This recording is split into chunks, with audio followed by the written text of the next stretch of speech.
Hello, everyone. Welcome to yet another exciting episode of your favorite program on YouTube called Naijas Abroad. And on today's episode, we have a special one. We're traveling all the way to British Columbia in Canada. We have the pleasure of hosting Dr. Mohammed Oyinlola. Welcome on board, my brother. Thank you so much for having me. I'm very happy to join you today on your episode of this program. Thank you so much. Briefly introduce yourself to our viewers, please. My name is Mohammed Oyinlola, and currently a postdoctoral fellow at the Institute of National Scientific Research in Quebec, and also University of British Columbia, Department of Zoology.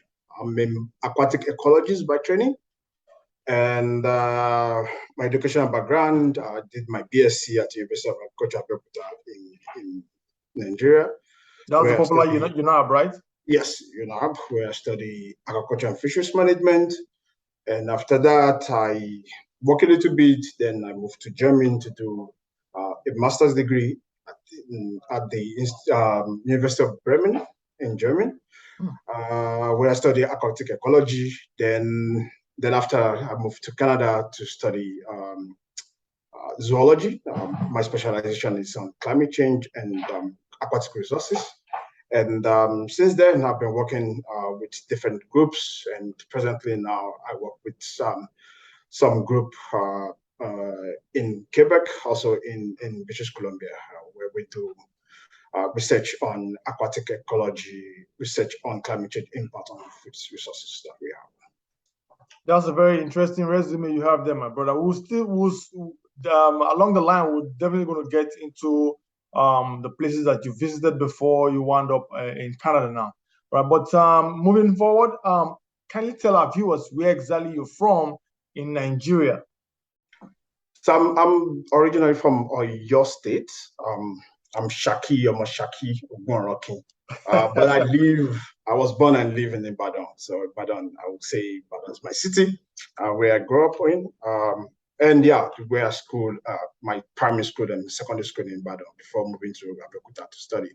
So yeah, I'm guy from Oyo State generally. So you're not Songo guy now, all the way from UI, yes. Songo. Yeah, I grew up in Agbo. For those who know Agbo very well. Agbo or Joe. Yeah, Agbo is my hood. I'll say. Yeah, that's my area. That's the main part where I grew up. Good stuff, my brother.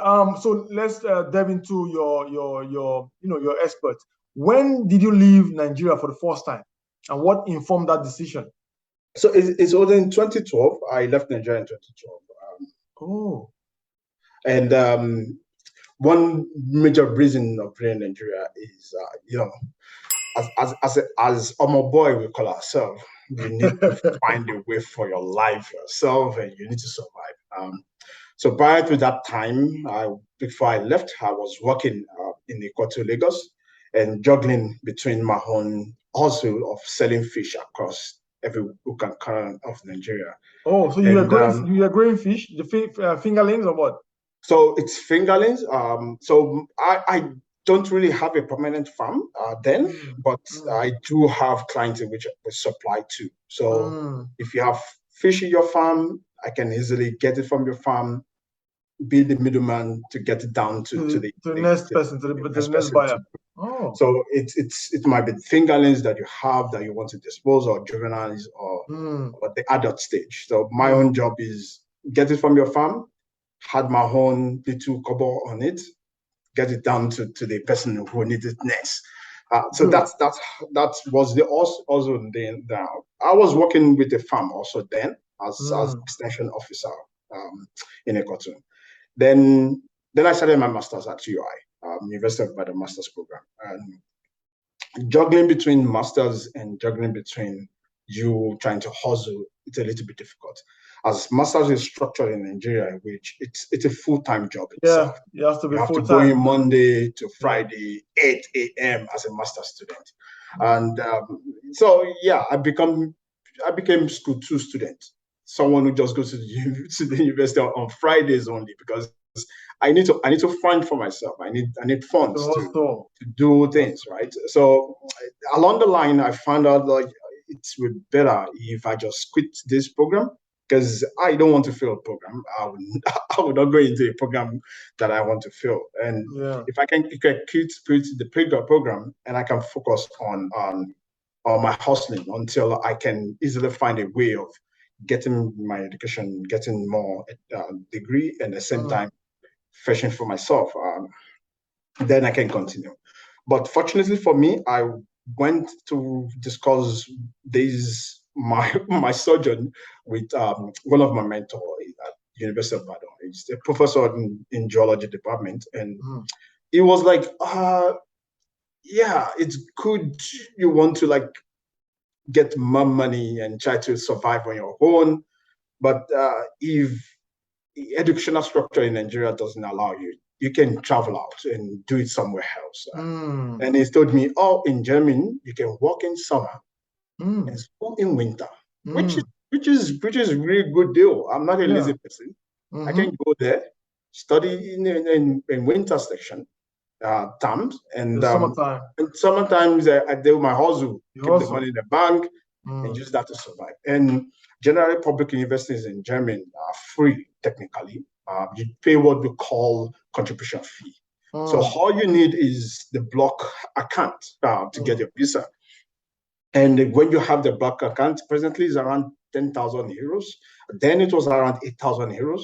How much should that be in naira? Presently, I don't know how much the naira change. It's like it's a. You know, 10 million? I don't even know. So yeah, if our listeners do the calculation, they will know what is it now.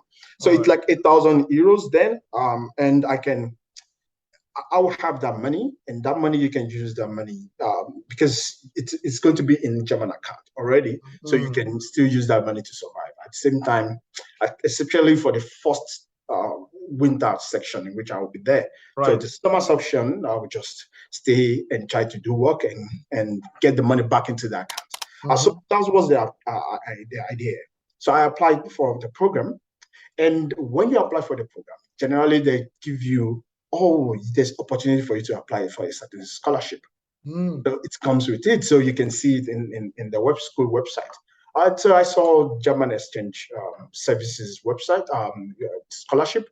So I applied for DAD, and unfortunately I got DAD scholarship. So I don't even need that 8,000 euros at the end anymore. Oh boy, that's good. Because I got the scholarship that was able to cover it up, and that's how I left Nigeria in 2012 for the master's program, especially in August. Yeah, this month actually is the 10th year that I left Nigeria.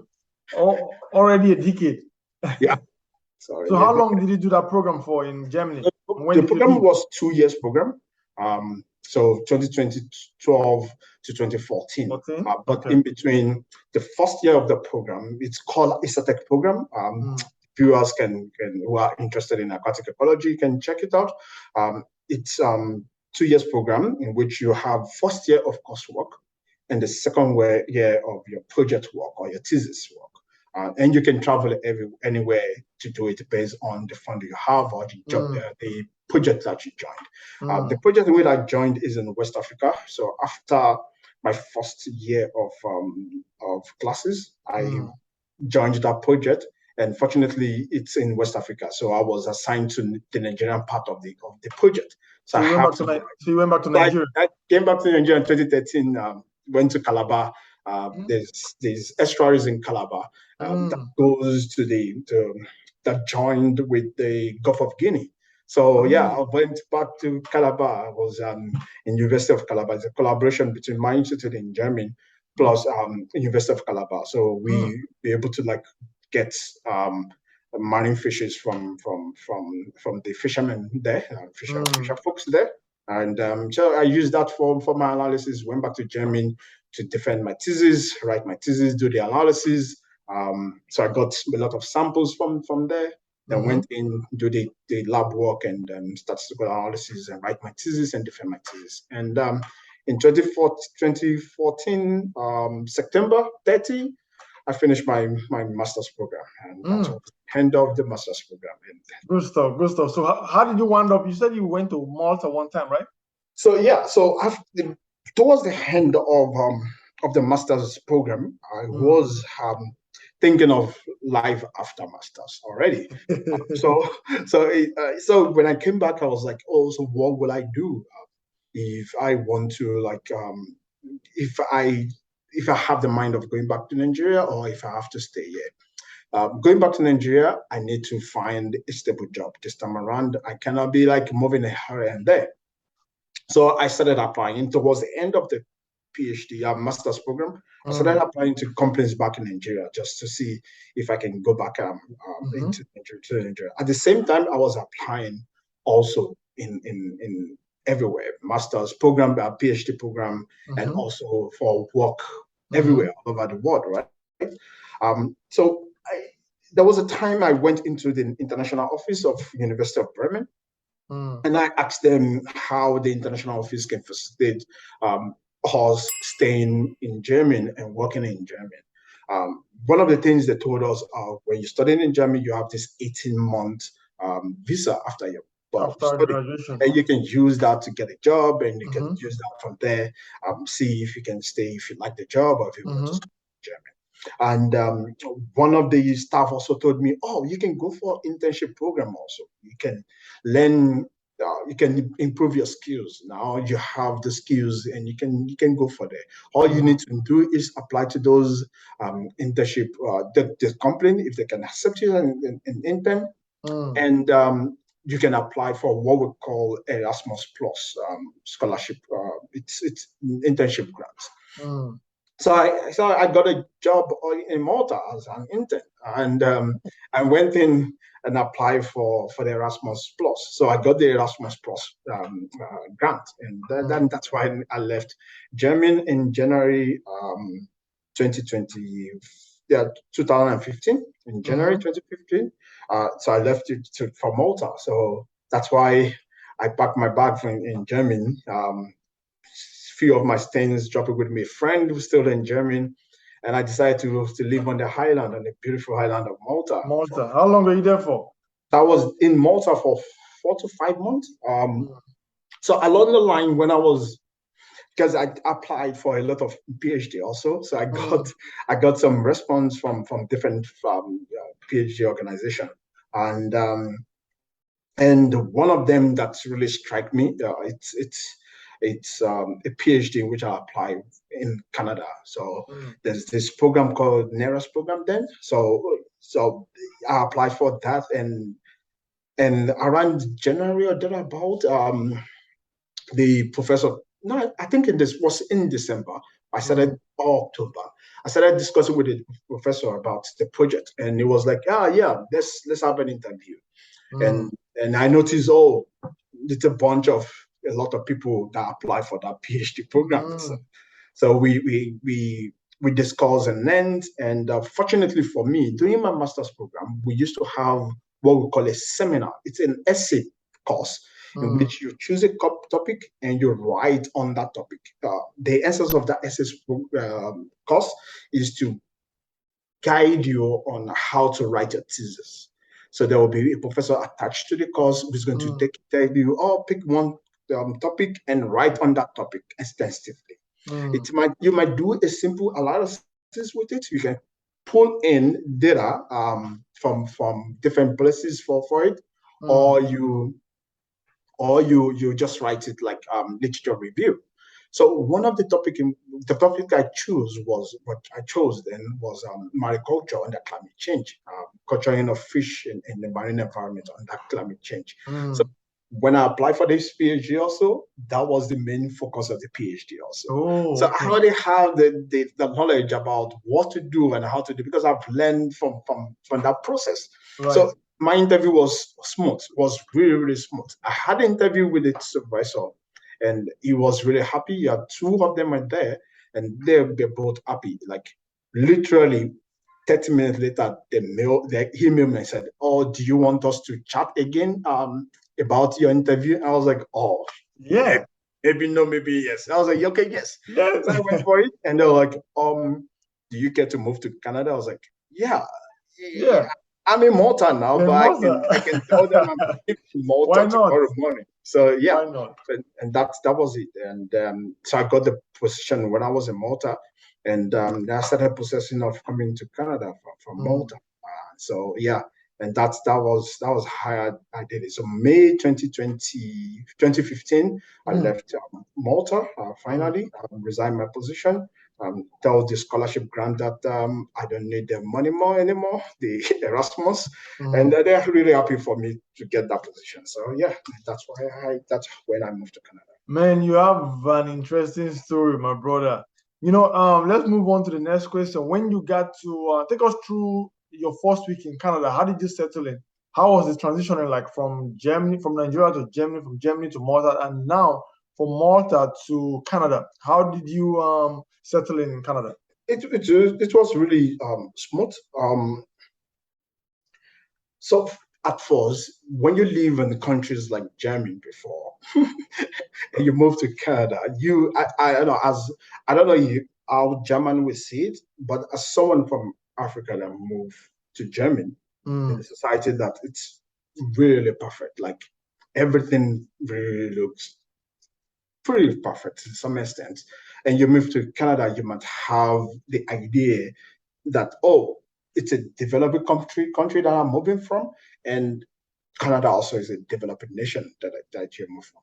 But they are totally different in terms of everything. For example, my very first day, I was thinking, oh, yeah, I can just grab the bus and I'll get to where I'm going. But it's not. The bus was late, and I was wondering, oh, how will the bus be late in Canada? This is really perfect place. This should be because I was coming from if I was coming from Nigeria, it would have been something else entirely. Yeah. I was like, why is the bus late? Why the app says it's gonna be here 15 minutes time, but it was now it's late. Yeah. Things like that was quite different. You're only able to get a train. I always think that in my own head that every developed nation has a train system that perfect and really link everywhere. Yeah. There is SkyTrain in Canada, but it's not really efficient. Not everywhere. Like it's not efficient like that. So that one again, because of the city where I moved to, Vancouver, for example,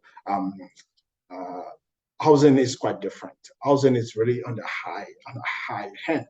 And one thing that I noticed is that my supervisor was nice enough to get me an hotel, a very good hotel that I can stay for a few weeks. For a few days, before finding a place. And I said when I started finding a place, I noticed that there are landlords that actually says, or you can rent their basement.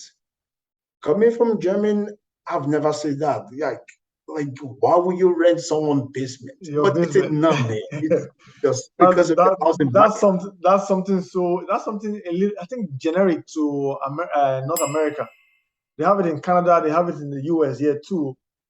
Basement everywhere, but not everywhere. But in Texas, there are no basements in Texas, and I think some part of Florida as well. It depends on the weather too.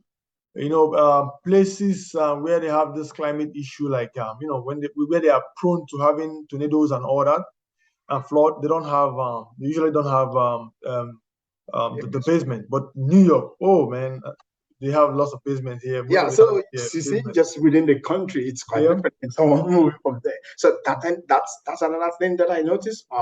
Again, in when I moved in to Canada, when I eventually settled down, I noticed all the good sides of the city in which I live. How beautiful is it? How wonderful the nature is, and I go in to enjoy the scenario, the whole thing of the city, which the city gives to you, and which is really nice. Nice to hear. So your school, the school that you went to, is it in British Columbia as well, or no? Yeah. So the school is in British Columbia, University of British Columbia, Vancouver, and it's at the west end of the city, the most beautiful part of the city, and it's a really nice place to study in. Really lovely set of people. It's more international school, and you find a lot of Nigerians are actually in around there. campus with it. Yeah. So how do you describe the inhabitants of British Columbia, like the natives? How do you describe them? They are really chill set of people. It's a university city, so it's just like Bremen. When I was in Bremen, people in Germany generally, people in Nigeria were like, "Oh, so how is Bremen?" Especially as a black guy, someone who was a black, you'll be thinking there'll be a lot of racism and whatever. But it's a university city. When we have a city that's a small university, more international people coming in, it's become more international. People can still accept each other there, and that's another thing with Canada, with British Columbia generally, or even with Vancouver. Vancouver is a really lovely place. You see people around who doesn't know you just greeting you good morning, and you'll be wondering, see me or not? Then you like respond by good morning, that's my tea. And you're like, oh, okay, sure, that's good. So yeah, it's really nice city in which it's really friendly city, I would say. That's good. How would you, for those of us that haven't been there, and for our viewers, especially those in Nigeria who are thinking of, relocating to Canada, and especially to a place like British Columbia, what are some historic places that you would recommend or suggest that we visit when we come over? Well, you can visit the whole city. The whole city's architecture already. I'm this individual that love buildings generally. And there are a lot of historical buildings within the city that you can visit. And again, in Vancouver, for example, UBC itself is a place anyone who comes down to Vancouver should visit in terms of the structures in the building, in terms of very close to the coast and the beaches, and you can walk from one end of the beach down to the other end of the beach. It should take like 30 to 1 hour walk and it's really enjoyable. It's really enjoyable now. The weather is always nice there. And we have what we call the Standing Park. The Standing Park is also a nice place in which you can visit. And there's a lot of other places that interest people. One thing people used to do is bike around the city, because the city is really the green city in a sense. So you can easily, there's bicycle paths in virtually every corner of the city in which you can bike on. And then you can have stops in different places just to view the beauty and the nature of the city. So yeah, there's a lot you can visit within the city. Outside the city, also there's other cities in which you can visit. Canada is a very nice place. Okanagan is a very nice place. You can visit even cities that are very close to Vancouver. There you can visit. Winnipeg is there. Richmond is there. Richmond is place I live now presently, and it's really, really very connected to Vancouver. We have the Stevenson Village, which is a fisherman village. It's a really nice place. And you can eat a lot of seafood there if you like. Lots of crabs and lot of crabs, huh? Yeah, there's a lot of seafood. You can, if you are fortunate to come during the prawn season, you can get fresh prawn there. So yeah, there's a lot. If you even spend a month here, there's a lot of places you can visit and enjoy every day. So far, you have your money in your pocket. That's good. Good to know. For those who haven't been to British Columbia, how do you guys get Nigerian food?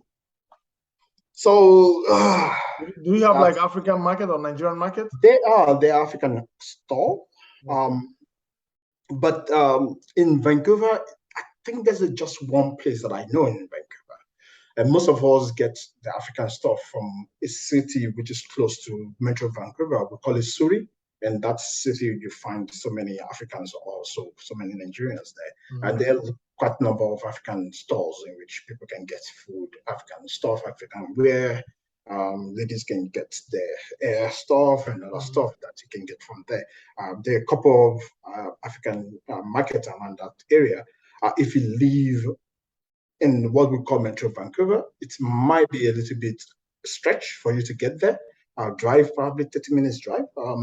And if you have to take the SkyTrain train system, probably you take 45 to 1 hour to get there. But yeah, it's a place you can go and get virtually everything. It might be expensive on the high end. But at least it's available. Oh, well, it's available. Everything Once it's available and you know the worth of what you're getting. So yes, everything. you necessarily cannot travel by flight or overnight to Nigeria to go get whatever you want from maybe Yaba Market or Java, stuff like that. So you just have to pay for it. It's business. Yeah. So that's good. It's available. To wrap up this session, kindly give our viewers, especially those of our people in Nigeria who intend traveling abroad. Some people sometimes they try and they stop. I don't know. Maybe they once they are faced with one or two hiccups, they just relent and they're tired. What advice do you have for Nigerians who want to travel abroad, either through educational means or through other means as well, as long as it's legitimate? What advice would you give them? I think generally, if you want to pursue something, you go for it. You can go for it 1, 2, 3, 4 times. If it's something you want to go for, you go for it. And again, sometimes you require a lot of planning for such sometimes. And if you plan well and if you go on your side, it's possible, right? Absolutely. Some of us did not even have the mind of traveling until someone enters with something and says, "Oh, you can do this." So travel is not. There are some people who have it as a goal that they really want to grab it, but some of us don't. Someone just told us, "Oh, this is possible because of this situation you are. You can do it, something like this nature." And there are a lot of process. There are a lot of steps that you can take. One major part is through schools. I do always tell people that is most easiest way you can travel out. All you just have to do is to have a good degree. People used to say degree in Nigeria are worthless. I do always tell them it's now really worthless. Degree. If you travel abroad, you would know that Nigerian degrees are very, very appreciated abroad. Yeah, well appreciated. Yeah, the people always said I'd say I do always tell them even OND and HND makes, as long as you're educated, that's one of the easiest means of getting a visa. If you can, please. I don't know if you can recall any website or if you can give our people a few means of how they can get some information around traveling abroad. There are a lot. One tool that has been very, very useful for most people now is Twitter. Get a Twitter account. Okay. Just type scholarship on your search. Just get it to type scholarship. You see, there are a lot of Nigerians that are very active on Twitter, for example, that post a lot of scholarship opportunities for people. So that alone, it's really, really, it's a big thing that people can do. I do always advise people to go and check that way, and then it's important for us to say also that the idea that education is scam in Nigeria, it's really not. You get a degree, make sure you have your best of the best that you can do for your degree. Yes. Make sure you put your skill, even if you know that you're not going to use it at the end of the day. In Nigeria, you can use it elsewhere. You can use it as well. Yeah, so of course. It's easy when you get 2-1, for example, to get a scholarship, but it might not be that easy. And I'm not saying it's impossible when you get 2-2, for example. You have 2-2, yeah. So it's like that. So we get what you want to get, know what you want to go for. There are tons of opportunities. A lot of it, and they're free. I told you about myself. I was planning to pay 8,000 euros into a block account, and I applied for a scholarship, and I got this scholarship. So you might not even spend a dime. I spent some money to do other stuff, but even my visa application was for free. I even went to German embassy for the visa interview, and the lady was like, "Oh, you are DAD student. My country says you should come and study in my country. Who am I to stop you? Just come." And I followed the lady into a very chill room. She even gave me tea to drink. Why other people are outside? Where was this? In Lagos or Abuja? It was that year was 60 euros for visa application. I did not pay it. No, in Lagos. I did mine in Lagos, and it was free, and I even drank tea. I was in the place very cold. I was like, oh, after I enter Molo, I reached there. Yeah, after I entered, I was like, it then was BRT. There's BRT, yeah, BRT. I was like, I was shivering inside the place. Like, then I went out and I saw people on the line still queuing. I was like, oh, you people better come out and find a way. The visa application category differentiates who from who, you know? Yeah, it was really 2 weeks. I got the visa, but because I was going in for study, that only changes everything. Change your story. Yeah, it's changed the whole story. And people was like, German visa is really difficult to get. And I was like, I got mine in 2 weeks. Who knows what category of visa they were applying for? But but there you have it, my people. Thank you so much for being our guest on this 8th episode of Naijas Abroad. And once again, this program was actually created to, show the great stuff that Nigerians are doing in diaspora, not just the few or the pinch of people who are actually doing illegal stuff. So we have tons of Nigerians that are doing exploits, that are contributing immensely to every sector they found themselves abroad. So on this episode, I would want to thank our doctor, Dr. Mohammed Oyinlola. Thank you for coming on the show, and I hope our people would enjoy this episode. Kindly like, subscribe, and I'll see you again on the next one. Bye for now.